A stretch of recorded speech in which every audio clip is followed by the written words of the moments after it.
starting week 6 of the fall season, and we are talking all things Indian Hill Braves with AD Brian Phelps. Good morning, Brian. How are you?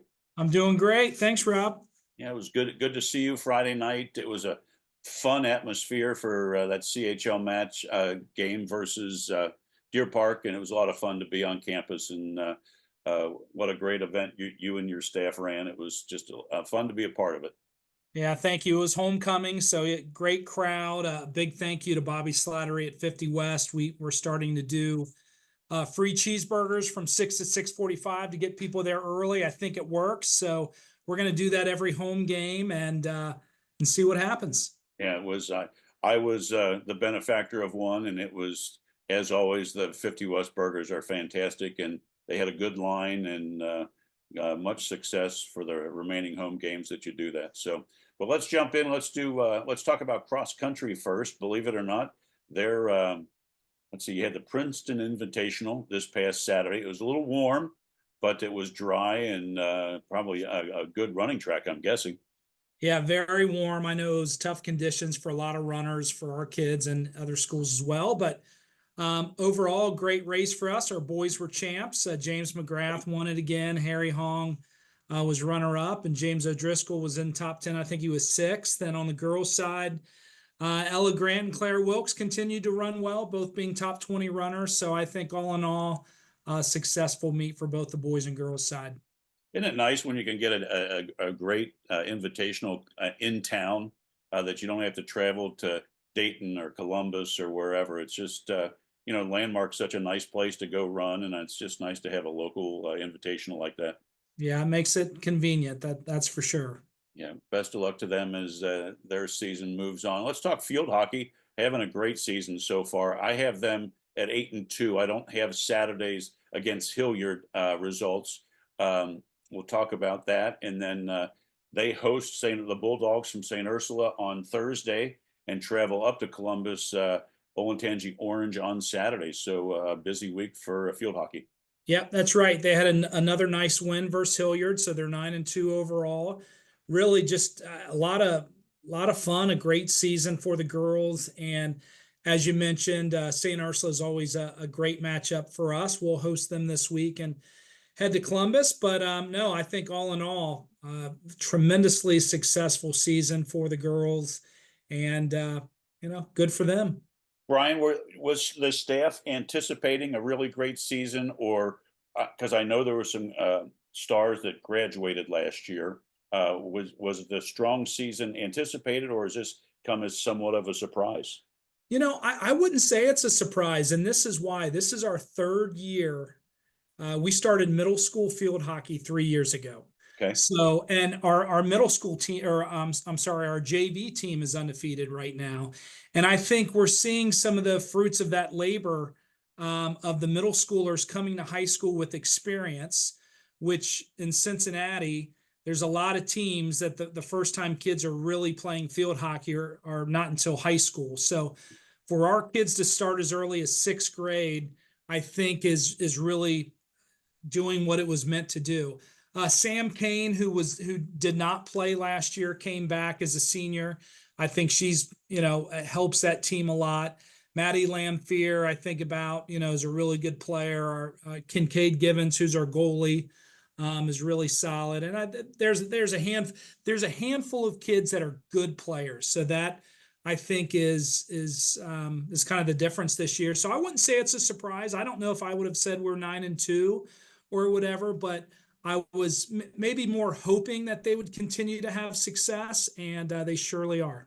Yeah, that's fantastic. Well, best of luck to them as their season goes on. Let's go to the gridiron, talk about the 4-1 Braves with a 42-7 victory over Deer Park at homecoming, which you previously mentioned. And then this Friday, the youth and middle school night versus Madera at home, 7 o'clock kick. That's always a fun rivalry, just right across the tracks, and it'll be a fun game Friday night. Yeah, no, we're excited to see the Mustangs from Madeira. It's funny. I was reminded it was Coach Rodenberg's first year 2 years ago when we were hosting Deer Park and Madeira like we are, and Deer Park put out first time beating Indian Hill in 20 years. It was on the news. Madeira beat us like 48-6 or something. So I hate to say this is the revenge tour, but we're excited that we're playing well and that we get to host some of those schools back in the friendly confines of Tomahawk Stadium. And we expect to continue to play well. Yeah, that's great. Best of luck Friday night against the Mustangs. Let's go to the links and talk golf. Let's see. I think the seasons are starting to wind down into tournament play here soon. Yes, correct. So try match tonight at Camargo at 3:30. Not tonight, but this afternoon, and then they're into sectional play. Yeah, that's right. Monday here, our boys. It'll also be senior night, so it's great to kind of finish off the regular season at Camargo Country Club. Not sure if it gets any better than that. It's a pretty awesome venue to have the pleasure of playing at. So we'll celebrate our seniors tonight. The boys will play at the Mill on Wednesday for sectional tournament. Just dropped the girls off this morning as they're at Hamilton Elks. So their sectional tournament is today, and it's amazing that seasons are already nearing the end. Nuts. Yeah, it's really crazy. They start early enough that their regular seasons are ending. So best of luck to both boys and girls golf. Let's switch over to the pitch. Boy, how about this season boys soccer's having? Let's see, they host Finneytown on Tuesday for youth night, and then senior night on Saturday against Bellbrook. So that's starting to wind down now as well. Well, according to Max Preps, which I guess that's how we're determining rankings these days. Yeah, we just hosted Dayton Carroll, who was #1 in the state for our Division 3, and we were #2. And we had a nice victory over them, 5-0 on homecoming here on Saturday. So no doubt the best I've seen our boys play. Just everything clicked. We really have some. The team is led by Connor Wilkes. There's a good handful of players, no doubt about it. Brady Evans, Aiden Faber. It really kind of goes on. And going into the season, I forget the number now, but I want to say it was 7 kids were getting their first varsity start Wow. this year. So to kind of have, we knew we had a core coming back on the boys' side, but a lot of kids that were inexperienced at the varsity level. For them to be undefeated and knocking off the #1 team in the state, we know there's a tough road ahead still, even in league play. We've got some big games coming up, so we have to kind of keep our mind right and all that kind of stuff. Not feel too good about ourselves, but I'll take it this way, that we continue to play better and better as the season goes along. Yeah, best of luck, because I'm looking ahead a little bit and seeing a Wyoming. I'm seeing DeSales up there. That'll be a dandy of a match. So some challenges ahead, but to get them ready for tournament time. So Absolutely, lot of work to do still. yeah, let's go to the girls' side. They're having a nice season as well. Let's see. This week they're traveling to Finneytown on Wednesday, and then hosting the Rockets of McNicholas on a Saturday afternoon at Shawnee Field. Yeah, that's right. The girls are playing well. They had a rough season record wise last year, although I think they were really close in a lot of games. We've been able to flip that this year and have had some nice performances. Our JV also is playing great. Back to the boys for just a second. Tomorrow at Finneytown is our youth night, so hopefully we have a huge crowd for youth night. We had youth night for girls not too long ago, and that was a nice turnout, a great night. But our girls knocked off McNick in the tournament last year on PKs.